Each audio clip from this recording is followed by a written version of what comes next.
ರಾಜ್ಯ ಸರ್ಕಾರದ ವಿರುದ್ಧ ಶಾಸಕ ಸುರೇಶ್ ಕುಮಾರ್ ಸಮರವನ್ನ ಸಾರಿದ್ದಾರೆ. ಧರಣಿ ಸತ್ಯಾಗ್ರಹವನ್ನು ನಡೆಸೋದಕ್ಕೆ ಬಿಜೆಪಿಯ ಶಾಸಕ ತೀರ್ಮಾನವನ್ನ ಮಾಡಿದ್ದಾರೆ. ಬಿಡಿಎ ಮುಂದೆ ಧರಣಿ ಕೂರುವ ಎಚ್ಚರಿಕೆ ನೀಡಿದ್ದಾರೆ ಸುರೇಶ್ ಕುಮಾರ್. ಸಿಎ ಸೈಟ್ ಹಂಚಿಕೆ ಬಗ್ಗೆ ಮಾಹಿತಿಯನ್ನು ಕೇಳಿದಂಥ ಶಾಸಕರು ಕೆಂಪೇಗೌಡ ಬಡಾವಣೆ ಸೈಟ್ ಬಗ್ಗೆ ಮಾಹಿತಿಯನ್ನು ಕೇಳಿದರು ಎಂಎಲ್ಎ. ಕಳೆದ ಅಧಿವೇಶನದ ಅವಧಿಯಲ್ಲಿ ಮಾಹಿತಿ ಕೇಳಿದ್ದಂಥ ಶಾಸಕ ಸುರೇಶ್ ಕುಮಾರ್ ಅವರಿಗೆ ಇನ್ನೂ ಉತ್ತರ ಸಿಕ್ಕಿಲ್ಲ. ಅಧಿವೇಶನ ಮುಗಿದ 50 ದಿನಗಳಾದರೂ ಕೂಡ ಮಾಹಿತಿ ನೀಡದ ಬಿಡಿಎ. ಮಾಹಿತಿ ನೀಡದಿದ್ದರೆ ಮೇ 8ನೇ ತಾರೀಕು ಬಿಡಿಎ ಮುಂದೆ ಧರಣಿ ನಡೆಸುವಂಥ ಎಚ್ಚರಿಕೆ ನೀಡಿದ್ದಾರೆ ಶಾಸಕ ಸುರೇಶ್ ಕುಮಾರ್ ಅವರು.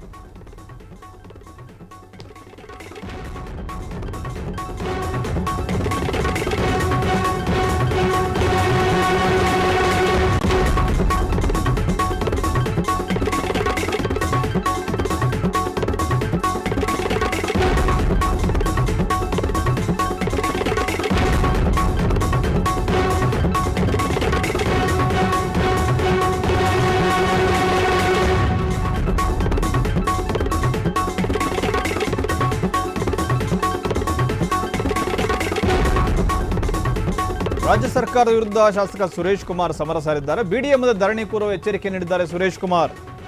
ಬಿಡಿಎ ಇಂದ ಮಾಹಿತಿಯನ್ನು ಕೇಳಿದ್ರು ಅವರು, ಆದರೆ ಮಾಹಿತಿಯನ್ನು ಕೊಟ್ಟಿಲ್ಲ. ಸಿಎ ಸೈಟ್ಗಳ ವಿಚಾರಕ್ಕೆ ಸಂಬಂಧಪಟ್ಟಂತೆ ಅವರು ಮಾಹಿತಿಯನ್ನು ಕೇಳಿದರು, ಆದರೆ ಇದುವರೆಗೂ ಕೂಡ ಮಾಹಿತಿಯನ್ನು ನೀಡಿಲ್ಲ. ಅಧಿವೇಶನ ಅವಧಿಯಲ್ಲಿ ಕೇಳಿದಂಥ ಮಾಹಿತಿ ಇದುವರೆಗೂ ಸಿಕ್ಕಿಲ್ಲ ಅಂತೇಳಿ ಅವರು ಅಸಮಾಧಾನಗೊಂಡಿದ್ದಾರೆ.